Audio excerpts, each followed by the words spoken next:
İbadətdə usul köp, bəzinətgə boy bolğan, məğfirət həm bərəkət, rəhmətlərgə liq to'lg'an, jannatlar keng ichinib, dozaq mahkam taqilib, yetib keldi bizlarga xush muborak Ramazon. أعوذ بالله من الشيطان الرجيم بسم الله الرحمن الرحيم شهر رمضان الذي أنزل فيه القرآن هدى للناس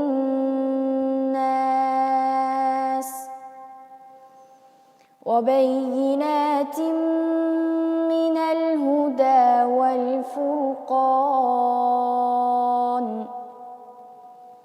فمن شهد منكم الشهر فليصمه ومن كان مريضا أو على سفر فعدة من أيام أخر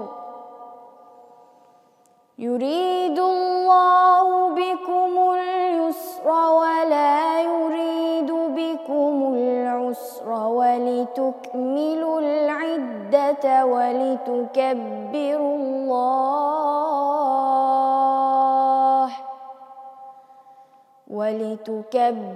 الله على ما هداكم ولعلكم تشكرون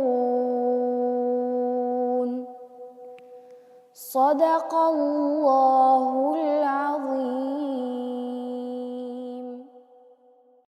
Bu surənin 67-73 ayətlərdə qılı qıssası tilg'a ilinğaçqa Baqara surəsi deb atalğan. Hicriyanın 2-ci ili Ramazan ro'zasi farz qilindi.